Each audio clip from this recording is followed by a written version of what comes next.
A very good morning to all students. Once again, we are coming to introduce a new topic of class 12 business studies. As you know very well, in the last few videos, we discussed the first chapter of part A of business studies, that is nature and significance of management.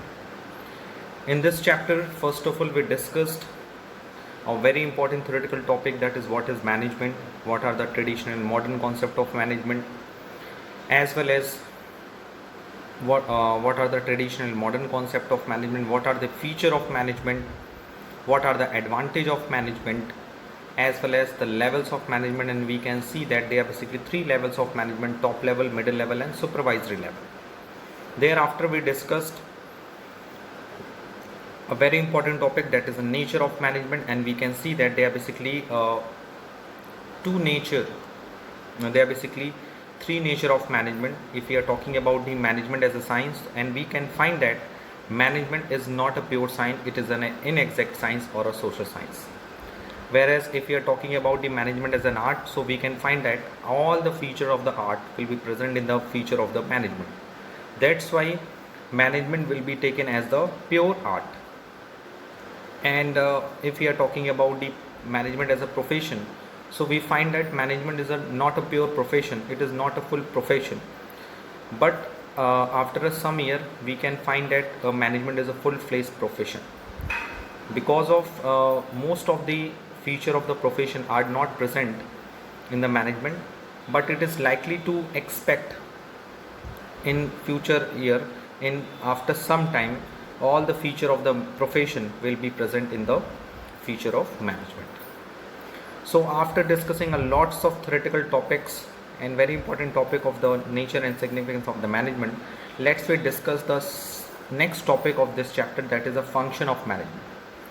If we are talking about the function of management, so we can say that the management function can be classified into the 5 categories, or in other words we can say that the management function can be applied by the any organization in the 5 steps. It means अगर किसी भी organisation को management करना है, तो basically management करने के लिए उसके बेसिकली 5 स्टेप्स डिसाइड किए गए हैं. यानी if you want to manage the any things, so you have a 5 weapon, if you have a 5 steps by which you can easily manage all the things and achieve a predetermined goal. So what is function of management? The process of management, because management is a process, involves planning, organising, staffing, directing and controlling the activities of individual to achieve predetermined goal. यानी management एक ऐसा process है जिसमें हम plan करते हैं, it means what to do, how to do, when to do, by whom to do, and thereafter we are organise the activities, human resource को organise करना, फिजिकल रिसोर्स को ऑर्गेनाइज करना और फाइनेंशियल रिसोर्सेज को organise करना. And thereafter staffing. Staffing means recruit the right person at the right job at the right time. यानी staffing is a process जिसमें हम लोग क्या करते हैं, सही काम के लिए सही व्यक्ति को और सही टाइम पे उसको अपॉइंट करते हैं. And the directing means to with the use of the different directing techniques like a communication, like a leadership, like a communication as well as supervision, we can direct the peoples. And directing function के basis पे management क्या करता है, अपने supervisors को, अपने subordinates को direct करता है कि आपको काम कैसे करना है, और उसके लिए कई टेक्निक्स, कई एलिमेंट्स को यूज़ करता है, जैसे कम्युनिकेशन स्किल को यूज़ करता है, मोटिवेशन फैक्टर्स को यूज़ करता है, सुपरवाइज करता है, लीडरशिप क्वालिटी को यूज़ करता है. And the controlling means if all the things are in the predetermined way, so कोई कंट्रोलिंग की ज़रूरत नहीं होती है. बट अगर कोई भी काम प्री डिटरमाइंड ऑब्जेक्टिव के अकॉर्डिंग नहीं हो रहा है, प्री डिटरमाइंड स्टेप्स के अकॉर्डिंग नहीं हो रहा है, तो वहाँ पर कंट्रोलिंग की ज़रूरत पड़ती है. कंट्रोलिंग मीन्स कह सकते हैं बेसिकली कि controlling is a steps, with the help of controlling company can establish the control over the all the sources of the business, that is the human resource, physical resource and financial resources. और ये सारा function क्यों किया जाता है? With the help of all the function of management we can achieve the predetermined goal. यानी जो हमारा जो पहले से डिटरमाइंड गोल है, उस गोल को अचीव करने के लिए we follow the function of management Firstly, we plan, thereafter we organize, thereafter we staff, thereafter we direct, and there at the last we control over the all the activities of individual to achieve the predetermined goal. यानी हम पूरी activities को क्या करते हैं, plan करते हैं, उसके अकॉर्डिंग ऑर्गेनाइज करते हैं, फिर उसके अकॉर्डिंग स्टाफ करते हैं, फिर डायरेक्टिंग करते हैं, एट लास्ट हम कंट्रोलिंग करते हैं ताकि हम अपने प्री डिटरमाइंड गोल्स को अचीव कर सकें. So in short, one by one we discussed what is planning, what is organizing, what is staffing, what is directing, and what is controlling. So let me discuss it. The first steps of the management is the planning. So what is planning? Planning is a process of deciding in advance what is to be done, when, how and by whom. यानी planning ऐसा process है जिसे हम advance में decide करते हैं, यानी कि काम होने से पहले ये डिसाइड करते हैं, काम को परफॉर्म करने से पहले ये डिसाइड करते हैं कि what is to be done, क्या करना है, व्हेन कब करना है, हाउ मतलब कैसे करना है, बाय हूम मतलब कौन करेगा. इट मीन्स प्लानिंग एक ऐसा प्रोसेस है जिसमें हम किसी काम को फर्स्टली डिसाइड करते हैं कि उस काम को जो हमें ऑब्जेक्टिव अचीव करना है, उस ऑब्जेक्टिव को अचीव करने के लिए क्या करना है, कब करना है, कैसे करना है, कौन करेगा. It means if you are talking about the planning, so it bridges the gaps between the present and future position. यानी कि with the help of planning हम present और future के बीच में जो gap है, जो बीच में time interval है, उनके बीच में एक bridge, जो उनके बीच में gap है उसके बीच में एक bridge का काम करते हैं. यानी कि हम present situation में ये decide करते हैं कि हमें क्या करना है, कैसे करना है, कब करना है, कौन करेगा, जिससे हम future का estimation करते हैं. और क्यों करते हैं? That the management wants to achieve. यानी मैनेजमेंट ये क्यों करता है?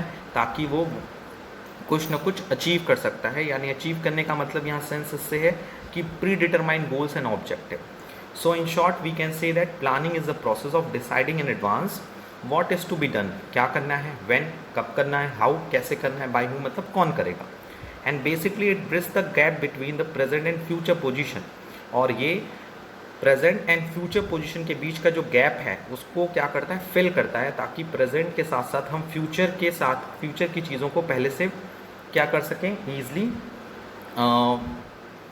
रिनोवेट कर सकें, उनके बीच में जो गैप है उस गैप को फिल कर सकें ताकि हम अपने प्री डिटरमाइंड ऑब्जेक्टिव को अचीव कर सकें. प्लानिंग में एक और इम्पॉर्टेंट चीज़ है, it can not prevent problem. याद रखिएगा कि कैन नॉट प्रिवेंट प्रॉब्लम, ये प्रॉब्लम्स को रोकता नहीं है बट कैन प्रिडिक्ट दैम. लेकिन हाँ, उनको प्रिडिक्ट कर सकते हैं कि फ्यूचर में आपको किसी एक्टिविटी को करने में क्या प्रॉब्लम आएंगे.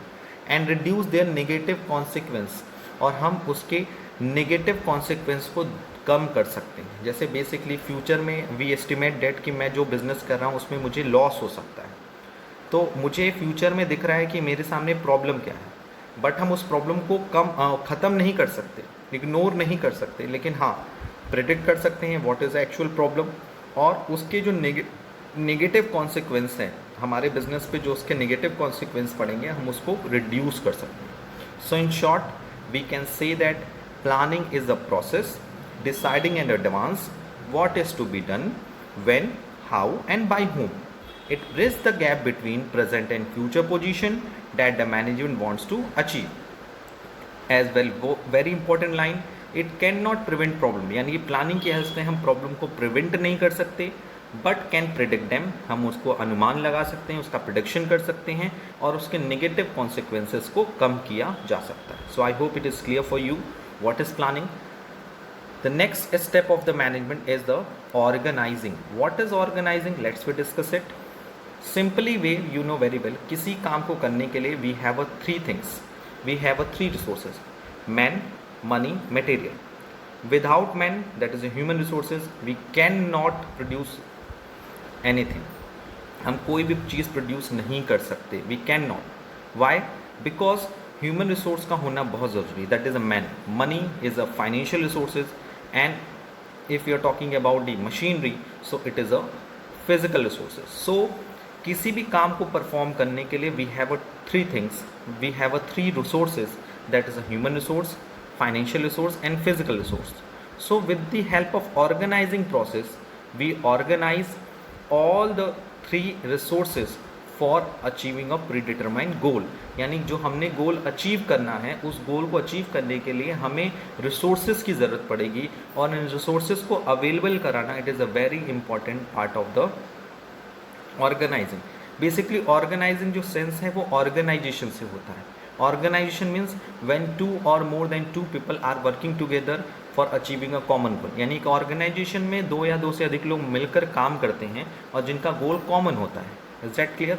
तो ऑर्गेनाइजिंग एक प्रोसेस है, ऑर्गेनाइजेशन का एक ऑर्गेनाइजिंग प्रोसेस है जिसमें हम ऑर्गेनाइजेशन का निर्माण करते हैं, यानी organising is a process by which we create a organisation. It is very clear about it. Organisation means when two और more than two people are working together for achieving a common goal. और organisation create करने के लिए we take the second step of the management, that is organising, यानी with the help of organising we can create a organisation. अब organisation के लिए हमें क्या चाहिए? ह्यूमन रिसोर्स चाहिए, फाइनेंशियल रिसोर्स चाहिए, फिजिकल रिसोर्स चाहिए, बट उसमें सबसे इंपॉर्टेंट होता है human resource, because human resource में हम ह्यूमन बिहेवियर को स्टडी करते हैं। दैट्स वाई ऑर्गेनाइजिंग एक ऐसा प्रोसेस है, that is organising is a process of assigning duty, यानी यहाँ हम ह्यूमन रिसोर्सेज को उनकी ड्यूटीज़ असाइन करते हैं। टास्क को ग्रुप करना, that is a grouping task. Establishing authority and allocating resources required to carry out of specific plan, यानी ऑर्गेनाइजिंग एक प्रोसेस है by which we create the organisation in which we assign the duties, grouping task, establishing authority and allocating resources required to carry out a specific plan, यानी उस human resource को अपने काम को पूरा करने के लिए, अपने स्पेसिफिक प्लान को ख़त्म करने के लिए उसको जो अथॉरिटी की ज़रूरत है वो अथॉरिटी उसको प्रोवाइड की जाती है, और जो उसको रिसोर्सेज की डिमांड है, जो उसके रिसोर्सेज नीडेड हैं, उस रिसोर्सेज को हम लोग क्या करते हैं? उसको प्रोवाइड करते हैं, क्योंकि without resources we can not do anything. हम कोई चीज़ नहीं कर सकते। हम we have a proper and adequate resources to do any kind of the work. The organising function result in creation of an organisation structure. ये याद रखिएगा, ऑर्गेनाइजिंग फंक्शन में जो ऑर्गेनाइजिंग स्टेप्स है of the management, we can create the organisational structure. जैसे मैंने basically बताया, organisation जहाँ दो या दो से अधिक लोग मिलकर एक कॉमन गोल के लिए काम करते हैं, फर्स्ट थिंग। अब उस ऑर्गेनाइजेशन को क्रिएट करने के लिए हमें क्या स्टेप लेना पड़ता है? ऑर्गेनाइजिंग। ऑर्गेनाइजिंग के लिए कितने रिसोर्सेज चाहिए? Human resource, physical resource and financial resource. तो financial resource is the money, physical resource is the assets, that is the machinery, and human resource में ज़्यादा कॉन्फ्लिक्ट होता है। सो उसके लिए हमें क्या चाहिए? लोगों को ड्यूटीज़ अलॉट करना, उनके लिए टास्क अलॉट करना, उनके लिए अथॉरिटी रिस्पॉन्सिबिलिटी रिलेशनशिप क्रिएट करना, उनसे उनको उनके काम को कंप्लीट करने के लिए, ताकि वो अपना काम कंप्लीट कर सकें। कौन? जो ह्यूमन रिसोर्सेज हैं, they will complete their work on time with least optimum utilisation of resources. उसके लिए उनको प्रॉपर रिसोर्सेज अलॉट करना, क्योंकि अगर उनके पास रिसोर्सेज नहीं होगा तो वो काम नहीं कर पाएंगे। And you can see that with the help of the organization process we easily create the organizational structure। हम easily एक organizational structure create कर सकते हैं। Okay, so I hope it is clear for you what is organizing। The third step of management is the staffing। You know very well, हमने क्या किया? resources available कराया और ये decide किया कि हमारे business का organizational structure क्या होगा, और उससे पहले हमने डिसाइड कर लिया है कि हमें क्या करना है, कैसे करना है, कब करना है, कौन करेगा। तो बेसिकली स्टाफिंग प्रोसेस का बेसिकली मतलब ये होता है to recruit the right person at right place. Simple way, in simple term we can say that staffing is a process in which we staff the person. Staff का मतलब ये नहीं होता है रिक्रूट अपॉइंट करना, जो आपके पास ह्यूमन रिसोर्सेज हैं उनको राइट जॉब देना एट राइट टाइम। कौन सा बंदा कौन सा काम एक सही टाइम पे कंप्लीट कर सकता है, it is a staffing. That's why staffing is a very important function of the management, because it is a process of filling all position in an organisation. यानी एक ऐसा प्रोसेस है जिसमें हम बिजनेस ऑर्गेनाइजेशन के जितने भी फिलिंग पोस्ट पोजीशन होते हैं उनको फिल करते हैं with educate and qualified personal, यानी जो उस पोस्ट के लिए एडुकेट होता है, क्वालिफाइड होता है, उनको उनके रिक्वायर्ड पोस्ट अलॉट किए जाते हैं। It ensure that right people with right qualification are employed at a right place. It is a very important thing. What is staffing? Staffing ensure that the right people with right qualification at a right place, यानी सही बंदा उसके पास सही qualification हो, उसके according उसे एक right job मिलनी चाहिए. This is also known as a human resource function. जैसे मैंने आपको बोला कि ह्यूमन रिसोर्स को के लिए, उनको प्रॉपर स्टाफ करने के लिए, उनको प्रॉपर सही जॉब प्रोवाइड करने के लिए हम स्टाफिंग प्रोसेस को अडॉप्ट करते हैं. As it involve activity like as recruitment, selection, placement and training. It is very important part of you because all the terms are included in your syllabus. आपको recruitment भी पढ़ना है, selection भी पढ़ना है, प्लेसमेंट भी पढ़ना है, ट्रेनिंग पढ़ना है. वाई? बिकॉज स्टाफिंग में ये सारी एक्टिविटी इंक्लूड होती हैं. स्टाफिंग में हम रिक्रूटमेंट करते हैं. रिक्रूटमेंट मतलब more to more people induce to apply for a job. यानी हम कोई अगर जॉब हमारे पास है, अगर हम किसी को कोई जॉब दे रहे हैं तो firstly we have a responsibility to induce the people, induce to the public for apply more and more applicants. तो ताकि हमारे पास मोर ऑप्शन हो. तो रिक्रूटमेंट के बेसिस में हम क्या करते हैं, एक पर्टिकुलर पोस्ट के लिए मैक्सिमम अप्लीकेशन डिमांड करते हैं और उन सब का एनालाइज करने के बाद एक सर्टिफाइड, एक राइट क्वालिफिकेशन वाले बंदे को सेलेक्ट करते हैं. प्लेसमेंट मतलब उनको जॉब देना. ट्रेनिंग एंड डेवलपमेंट की भी बात होती है. स्टाफिंग में ट्रेनिंग देना.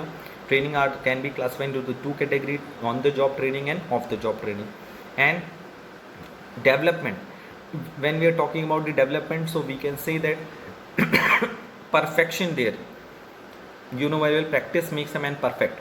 तो अगर कोई व्यक्ति, कोई भी बंदा हमारे बिजनेस में काम कर रहा है, उसे हम प्रॉपर ट्रेनिंग दे रहे हैं, तो वी एक्सपेक्ट दैट कि वो डेवलप करे, यानी वो हर काम में परफेक्ट होता रहे. सो स्टाफिंग का एम जो होता है, फर्स्टली वो एम ये होता है to recruit the right person with right qualification at a right place, as well as to conduct a training and development program for the development of the employees of the organization. क्योंकि entirely वो हमारे business को ही क्या करेगा, benefit देगा. Okay. The fourth step of management, that is a directing. अभी तक जो हम काम कर रहे थे उसमें ऑपरेटिंग लेवल का काम नहीं हो रहा था. उसमें अभी तक हम रिसोर्सेज को एलोकेट कर रहे थे और रिसोर्सेज को सही जगह दे रहे थे. इट मीन्स किसी काम को परफॉर्म करने के लिए, ऑब्जेक्टिव को अचीव करने के लिए we have a proper layout. अगर वो लेआउट सही रहता है तो हम उसको इम्प्लीमेंट अच्छे से करते हैं. तो directing is a steps of the management जहाँ पर हम अपने प्लान को इम्प्लीमेंट करते हैं. यानी directing refers to the step of the management in which we execute the plans and policies framed by the planning, organising and resource and staffing. यानी कि जो तीनों स्टेप्स में अगर हमने जो अभी तक सोचा है, जो हमने प्रॉपर रिसोर्सेज एलोकेट किए, ये सब चीज़ें डायरेक्टिंग में क्या करते हैं, ग्राउंड रियलिटी में अप्लाई करते हैं. So with the what is directing, तो directing function is related with the leading, influencing, guiding, supervising and motivating people towards the attainment of plan target. अब डायरेक्टिंग एक ऐसा फंक्शन है बेसिकली जिसमें हम क्या करते हैं, अपने जो वर्कर्स हैं उनको लीड करते हैं, उनको इन्फ्लुएंस करते हैं, उनको गाइड करते हैं, सुपरवाइज करते हैं और पीपल्स को मोटिवेट करते हैं ताकि वो अपने प्लान टारगेट को ईजिली अचीव कर सकें. That's why it is also known as the executive function of management. इसे हम लोग एग्जीक्यूटिव फंक्शन ऑफ मैनेजमेंट भी कहते हैं. It is concern with the execution of plans and policy framed by the top management. अगर हम generally बात करें तो डायरेक्शन एक ऐसा प्रोसेस है जिसमें हम अपने जो भी हमने फंक्शन ऑफ मैनेजमेंट में प्लानिंग किया है, ऑर्गेनाइजिंग किया है, स्टाफिंग किया है, उसको एग्जीक्यूट करते हैं. और इसमें एग्जीक्यूट का मतलब होता है execution of plan and policy frame by the top management. यानी टॉप मैनेजमेंट ने जो प्लान और पॉलिसी बनाई है उसको बेसिकली हम डायरेक्टिंग फंक्शन में ही क्या करते हैं, इम्प्लीमेंट करते हैं. Okay. So what is directing? Directing is a function in which we direct the person to achieve a predetermined goal.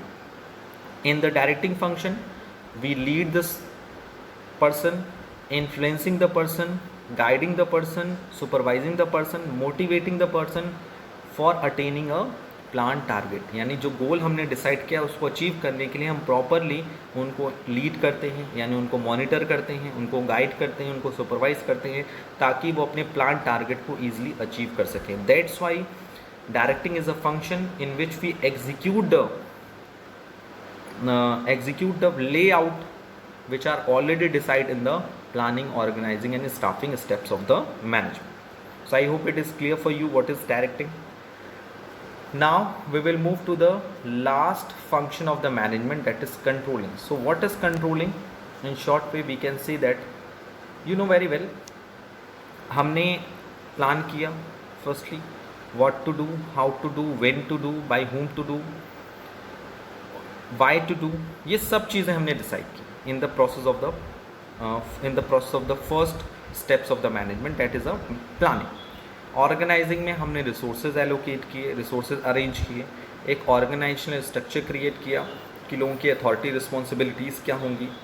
There after we are talking about the staffing, recruit the right person at the right place at the right time.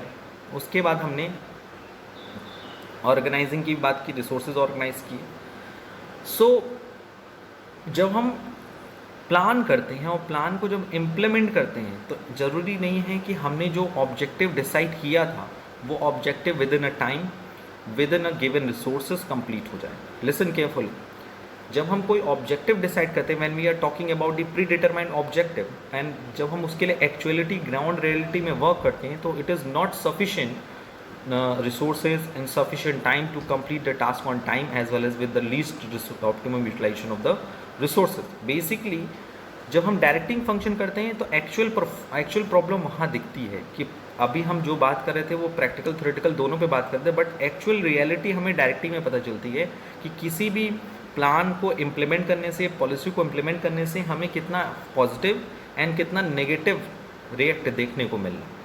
So controlling एक ऐसा function है जिसके basics से हम अपने जो targets हैं, objectives हैं, उनका मेज़रमेंट करते हैं। बेसिकली हम ये मेज़र करते हैं कि हमने अपने ऑब्जेक्टिव को कितना कंप्लीट किया है और कितना कंप्लीट नहीं किया। If we complete all the objective of the management so it means we succeed.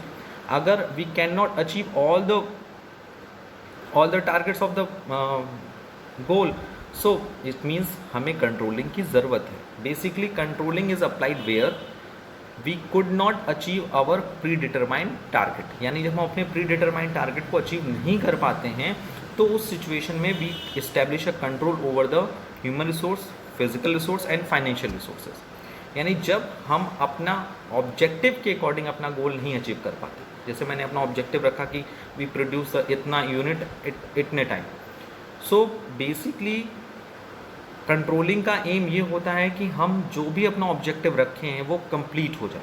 अगर कंप्लीट नहीं हुआ है then we are moving to the controlling. Okay, so controlling is applied where when we could not complete our objective with predetermined standard. So what is controlling? Let's we discuss it. Controlling is a function ensure that the activities are carried out in the according with the target sets, यानी जो हमने activity की है वो target के according की है, ये इंश्योर करता है controlling. The task of controlling involves establish standards, यानी कि हम कंट्रोलिंग में क्या करते हैं, first of all we decide the standard कि हमें जो काम करना था उसके स्टैंडर्ड्स क्या थे, यानी हमारा ऑब्जेक्टिव क्या था। मेजरिंग परफॉर्मेंस, हम अपनी एक्चुअल परफॉर्मेंस को मेज़र करते हैं कि हमने स्टैंडर्ड के अगेंस्ट कितना काम किया, and thereafter we compare the actual performance with standards, यानी हम अपने एक्चुअल परफॉर्मेंस को अपने स्टैंडर्ड से कंपेयर करते हैं कि हमने जो अपना स्टैंडर्ड तय किया था, जैसे suppose we decide our standard is 1000 unit per day, but actuality में we produce only 900 units per day. It means हम अपने स्टैंडर्ड से पीछे चल रहे हैं। कितने पीछे चल रहे हैं? That is 100 units. सो यहाँ पर कंट्रोलिंग की ज़रूरत है, and thereafter we taking a corrective action. हम उसके लिए करेक्टिव एक्शन फाइंड आउट करते हैं कि अगर हमने अपने प्री डिटरमाइंड स्टैंडर्ड को कंप्लीट नहीं किया है, so with the help of the controlling process we take a corrective action against the deviations. Deviation means the actual standard minus the actual performance. Standard is 1000 unit per day and actual performance is 900 units per day. So that's why अभी भी हम अपने target से 100 units पीछे चल रहे हैं। Okay, so what is controlling? Controlling is a process which ensure that the activities are carried out in the accordance with the target set.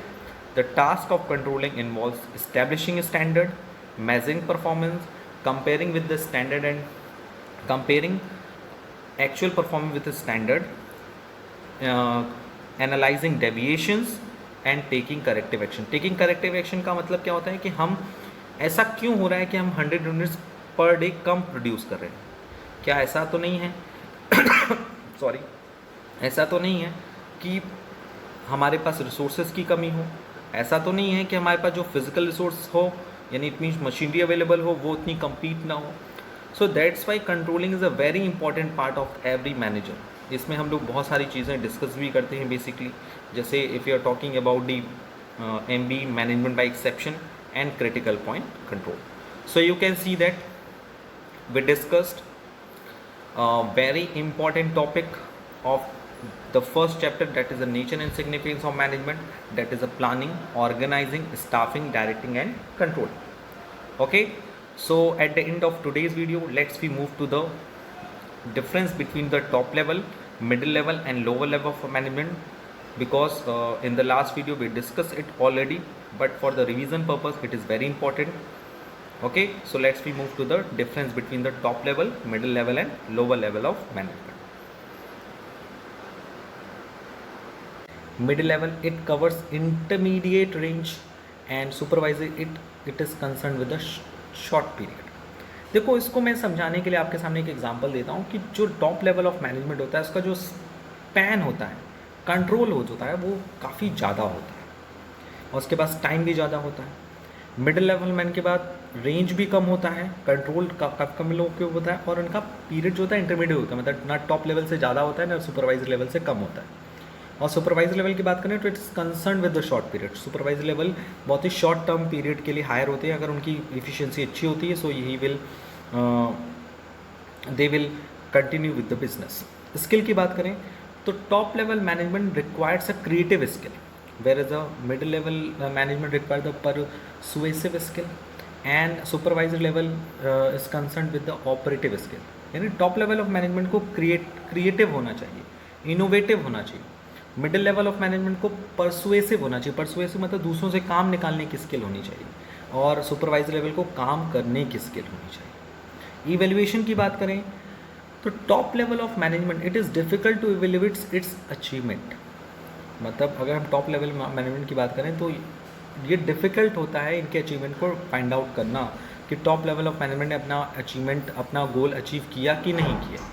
But if you are talking about the middle level of management तो it is less difficult to evaluate इस performance. यहाँ थोड़ा difficult करना बहुत ज़्यादा difficult नहीं होता, but हाँ लेस डिफिकल्ट ज़रूर होता है। और supervisor level it is easy to evaluate इस परफॉर्मेंस। सुपरवाइजर लेवल तो ऑपरेटिव लेवल के होते हैं तो उनको अपना आपको इवेल्युएट करना आसान होता है। Next is number of person. So top level of management involves a few person, middle level of management involves a moderate number of person and supervisor level is concerned with a large number of person। यानी top level में कुछ ही लोगों के हाथ, कुछ ही लोग ही company के CEO होते हैं, प्रेसिडेंट होते हैं, चेयरमैन होते हैं, डायरेक्टर होते हैं, बोर्ड ऑफ डायरेक्टर होते हैं। ऐसा नहीं कि सब लोग बन जाते हैं, नहीं ना। तो टॉप लेवल मैनेजमेंट में कुछ ही लोग आते हैं। मिडिल लेवल ऑफ मैनेजमेंट में भी मॉडरेट लोग आते हैं, यानी production management, sales manager, finance manager, human resource manager. लेकिन अगर हम बात करें सुपरवाइजरी लेवल की तो it is concern with the large number of person. Large में इसमें बहुत लोग होते हैं, यानी जो काम ज़मीनी स्तर पर काम को करते हैं ना, जो दे आर एक्चुअल ऑपरेटर, जो कि टॉप लेवल ऑफ मैनेजमेंट की गोल को, ऑब्जेक्टिव को अचीव करने के लिए काम करते हैं, they called the supervisory level of management. तो सुपरवाइजरी लेवल ऑफ मैनेजमेंट का जो कंसर्न होता है वो होता है लार्ज नंबर ऑफ पर्सनस, ज़्यादा लोग होते हैं। उन ज़्यादा लोगों को कुछ लोग, जैसे अगर 100 लोग हैं कि एक ऑर्गेनाइजेशन में 100 एम्प्लॉयज़ हैं तो they are related to the supervisor level, और 100 लोगों को कंट्रोल करने के लिए 10 लोग बनाए गए, they will be known as the middle level of management, और 10 लोगों को कंट्रोल करने के लिए 2 लोग बनाए गए, that is the top level of management. If you are talking about the next basis of the difference, that is a policy formulation, the formulation, it is concerned with the formulation of policy to a greater extent।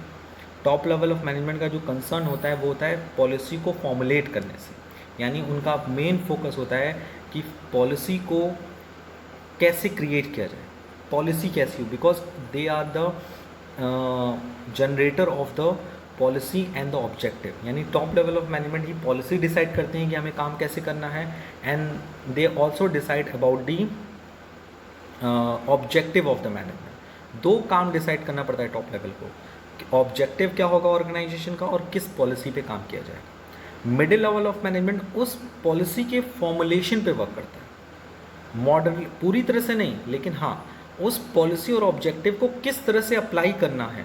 यानी middle level of management is thinking about the implementation of the policy as well as the objective, ताकि हम ऐसी policy adopt apply करें ताकि हम अपने गोल को easily achieve कर सके। अब we are talking about supervisor level, तो उनका काम होता है पॉलिसी को फॉर्मुलेट ना करके बल्कि पॉलिसी को इम्प्लीमेंट करना। टॉप लेवल पॉलिसी फॉर्मुलेट करता है, मिडिल लेवल ऑफ मैनेजमेंट उस पॉलिसी को इम्प्लीमेंट करने के लिए ऑप्शन देखता है, और सुपरवाइजर लेवल मिडिल लेवल के थ्रू मिलने वाले इंस्ट्रक्शन की हेल्प से उस पॉलिसी को इम्प्लीमेंट करके ऑब्जेक्टिव को अचीव करने की कोशिश करता है।